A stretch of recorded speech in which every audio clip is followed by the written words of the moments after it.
What's going on, everybody? This is Bronco Juggalo. And Bill. And today I'm back with a brand new bag. Actually, it's an old bag. We're just breathing new light into it. I have decided to bring back B movies. Be bad or be good. And I thought it was a fun idea. Motherfucker! I stopped doing these because I started doing the Wild Eye reviews. Well, now I'm going to try and do both because I enjoyed doing this segment a lot. So we're going to find out today if this movie is B bad or if it's B good. Today's subject is 1984's Ice Pirates. The Ice Pirates. Okay, The Ice Pirates. It says the. The, whatever. The. This movie is basically Spaceballs before Spaceballs. It's over the top. It's what you expect from the 80s. Just an over-the-top movie, action, it's a sci-fi everything. Space parody or spoof based on not so much like Star Warsian, but more like all the movies that tried to rip off Star Wars in the early 80s. This movie kind of spoofs those movies. Directed by Stuart Raffill, starring Angelica Houston as Maida, and starring Ron Perlman as Zeno. Also starring as our main character, Robert Urich, who, as Bill just pointed out, is the star of the movie. He plays Jason. But the other people have, they've got bigger careers, so I gave them top billing. Okay. In the Space Pirates, the plot is that the galaxy is pretty much out of water. And these guys go around stealing water in ice form, and they get caught up in this whole intergalactic fucking struggle between a princess and some people that are kind of bad guys that are also kind of weirdos and kind of goofy, kind of like the Spaceballs. This is the 80s. And it's basically the same plot as Spaceballs because they're trying to steal the one thing, I guess. Spaceballs was air. Yeah, I know. And this one it's ice. And in water. Road Warrior it's gas. Yeah. Hollywood doesn't know how to do apocalypse movies. No, I don't think they do. Red versus Blue keeps popping into my brain. Okay. I could see the guys from Red versus Blue just walking across the deck of the spaceship on this one.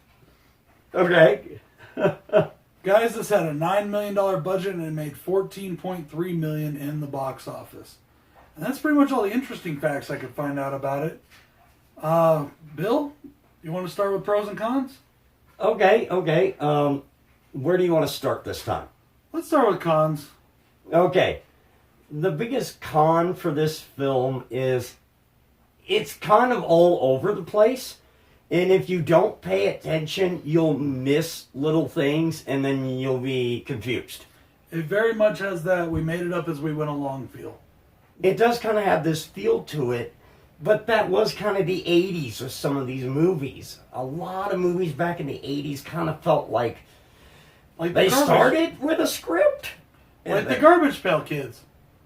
They started with a script. And then it just went, let's do this, let's do that. And it just went all over the place. And part of me's okay with that just because that's the way the 80s were at times. But yeah, this movie can be a little bit hard to follow. It's a little messy.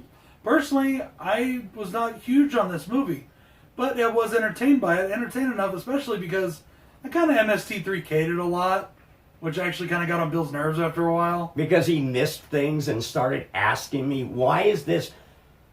Because you weren't paying attention. Technically, I was asking the air, but yeah. But I'm still there, and he's asking, why is this at? And I'm like, there was a lot of... No, you missed a part because you were fucking around. There was a lot of what the fuck moments, though. But that's the 80s. But overall, guys, it is an entertaining film. It is entertaining. I did enjoy it as far as that goes. It was fun to mess with. It was fun to watch. It was fun to just goof off with. And basically, the movie is just so absurd that it's funny. Yes. Some of the dialogue was kind of... It's like they were trying... There were parts where it's like they were trying to capture what Blazing Saddles did with some of the racial stuff.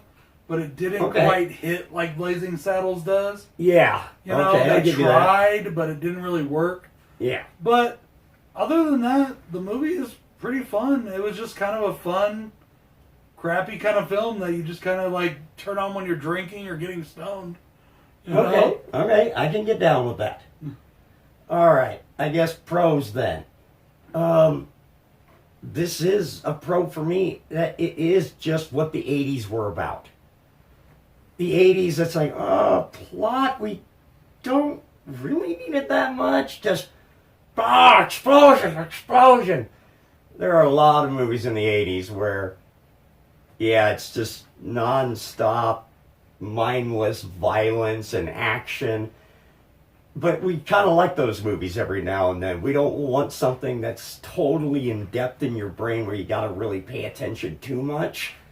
There are those times you just want a film that's fun. All right. And I found that to be one of these films. I got nothing else. You didn't like anything else about the film? Like I said, it was funny, it was absurd, but that's pretty much, I mean, it was fun to make fun of. Well, I'll have to say, I love Ron Perlman. He's a great actor. And, He had a small role in this, but well, no, he was throughout he was the throughout entire the movie, film. but he wasn't like the main character. No, he wasn't the main character, but he was always there. He was kind of a sidekick in this role, but I still love watching Ron Perlman, even though he probably wishes he could forget that he was in this film. But If you ever meet him, I you're gonna do ask love him about Ron it. Perlman's acting. If he ever meets him, he's going to have him sign the copy, watch. I probably will, just to see if he'll get up and punch me in the face.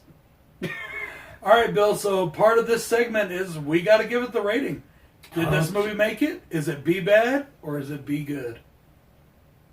It's B somewhere. It's not bad. It's got to be one or the other, though, as far as the official ranking goes. Oh, I can't I mean, you can't could go say in it's- Twilight Zone. No, it could be a fun film, but it can still be a bad film. Hey, I gotta say then, this is one of the ones that I watched when I was really young, and I enjoyed it when I was a kid. I still enjoy it now. I'm gonna say be good. Okay, we'll just let Bill go with that. We'll give it a be good.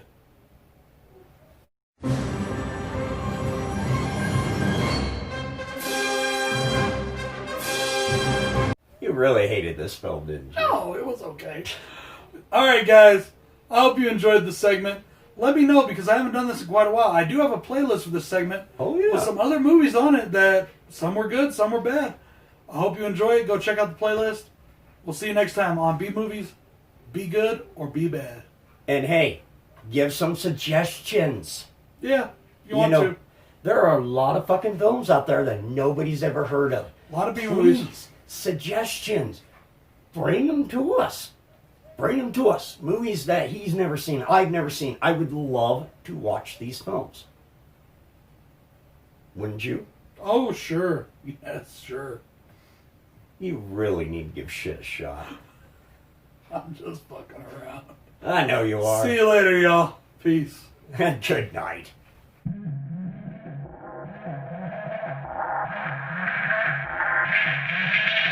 Sometimes you just gotta ignore your enemies. Sometimes you just gotta make them bleed. I've headed up to here with all the fake shit. Fake friends huddled up, that's a snake pit. King Kong about to rumble on some ape shit. Stab you with some scissors.